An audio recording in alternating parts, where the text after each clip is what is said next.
Բարև ձեզ։ Զանգ Արմենիա ալիքի եթերում ճանաչիր պատմություն 8 հաղորդաշարի հերթական թողարկումն է։ Մեր հետագա հաղորդումները բաց չթողնելու համար բաժանորդագրվեք մեր ալիքին, սեղմելով զանգակ կոճակը։ Կան գործիչներ, որոնց անունը շատ է լուսաբանվում պատմության գրքերում, եւ կան գործիչներ, որոնց պետք է փնտրել։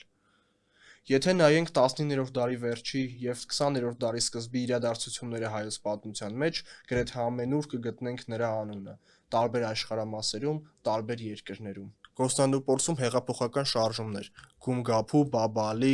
Բանկ Օթոման, հայոց եկեղեցու ունեցվածքի բռնագրավման դեմ շարժումներ, հայ-թաթարական բախումներ, Էջմիածնի եւ Շուլավերի ինքնապաշտպանություն, Պարսկաստանի սահմանադրական հեղափոխություն, Կիլիկիայի ինքնապաշտպանություն, ԱՄՆ-ում ազգային ինքնապաշտպանության համար միջոցների հավաքագրում եւ այլն։ Այս ամենը մեկ մարդու մասին է՝ Գրիգոր Նալբանդյան կամ Սեբաստացի Վահագն։ Այսօր կներկայացնենք նրա բազմամյա պայքարից որոշ դրվագներ։ Մինչ այդ նախ հակիրճ ներկայացնեմ, թե որտեղ սկիզբ առավ այս մեծ մարդու պատմությունը։ Նա ծնվել է 1872 թվականին Սեբաստիայում, Արևմտյան Հայաստանում, Կոշկակարների գերդաստանում։ 5 տարեկանում մոր մահվան եւ հոր բանդախտության հետևանքով մնում է տատիկի խնամակալության տակ։ 7 տարեկանում հորեղբայրը նրան ընդունում է Արամյանց ազգային դպրոց, սակայն նրա նման ըմբոստ մեկը չէր կարող հանդուրժել ծեծի փաստը եւ նա հաճախ փախչում էր դպրոցից։ Եվ հորեղբայրը ի վերջո նրան ընդունում է ֆրանսիական ֆրերների դպրոց, որտեղ սակայն նա նույնպես երկար չի մնում։ Ինչպես իր հուշերում է պատմում, դեռ 12 տարեկանում, համախմբելով իրենց թաղի տղաներին, արշավանքներ էր կազմակերպում ուրիշ թաղերի վրա։ Մի անգամ նա վեճի է բռնվում մի թուրք պատանու հետ եւ դաշունահարում նրան։ Պատանին մահանում է եւ հորեղբայրը նրան փախցնում է հեռու մի գյուղ։ Այնուհետև այնտեղից Սամսոնի նավով ուղարկում է Կոստանդնուպոլիս,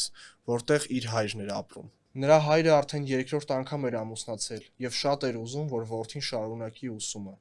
Սակայն 1890 թվականին Վահագնը անդամակցում է հնչակյան կուսակցությանը եւ հենց այստեղ սկիզբ է առնում նրա պայքարի պատմությունը։ Այս հաղորդման շրջանակում մենք կանդրադառնանք հայ-թաթարական բախումներին, որտեղ Սեբաստացի Վահագնը ունեցել է իր ներդրումը։ Երբ նա հասավ Թիֆլիս, հայ-թաթարական բախումները արդեն հասել էին իր գագաթնակետին։ 1905 թվականի փետրվարին Բաքվում սկիզբ առած ազգամիջյան բախումները ըստ հնչակյան կուսակցության ցարական կառավարության սադրանքն էին,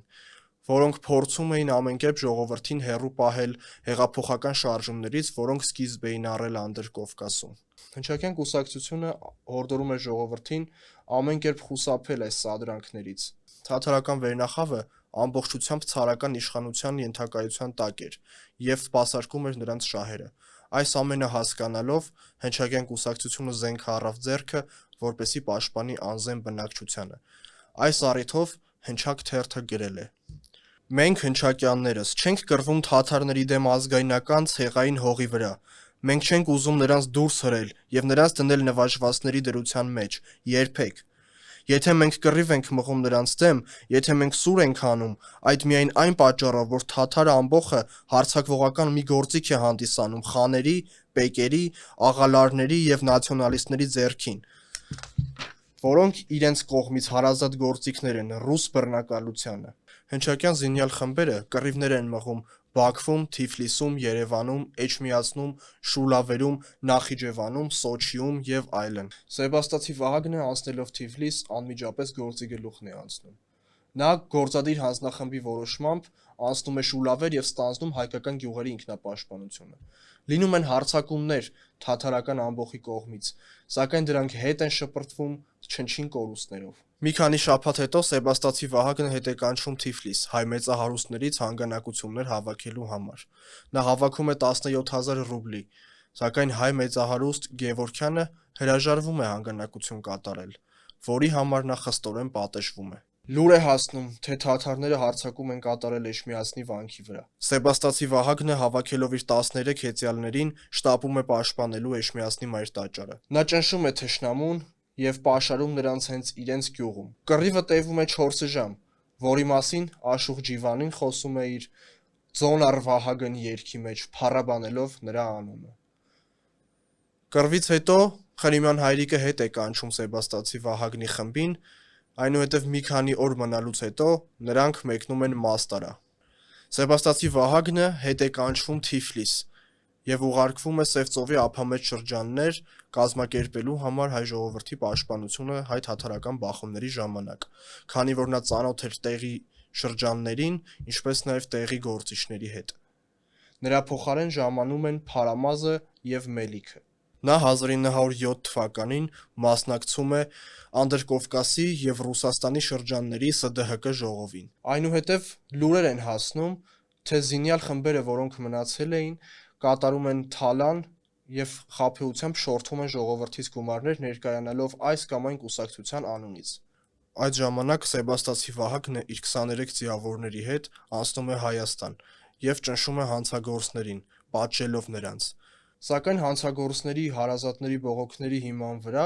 երկաթուղային ոստիկանությունը սկսում է հետապնդել Սեբաստացի Վահագնին ու նրա ջոկատը եւ մի կերպ է հաջողվում խուսափել ալյունալի բախումներից։ Կուսակցության անունը եւ հեղինակությունը փրկելու նպատակով ՍԴՀԿ կենտրոնական վարչությունը որոշում է կայացնում Արևելյան Հայաստանի տարածքում դադարեցնել զինյալ խմբերի աշխատանքները։ Սեբաստացի Վահագնը դժկամությամբ է ընդունում այս որոշումը եւ մեկնում է Թիֆլիս, որպեսզի փորձի փոխել այն, սակայն ոչինչ չի հաջողվում։ Եվ նա իր գործողությունների հետագա ընթացքի համար նոր շրջան է ընտրում Պարսկաստանը։ Սակայն դա մի այլ պատմություն է, որը ձեզ կներկայացնենք ավելի ուշ։ Սեբաստացի Վահագնը մահացել է 1953 թվականին Երևանում աղքատության մեջ,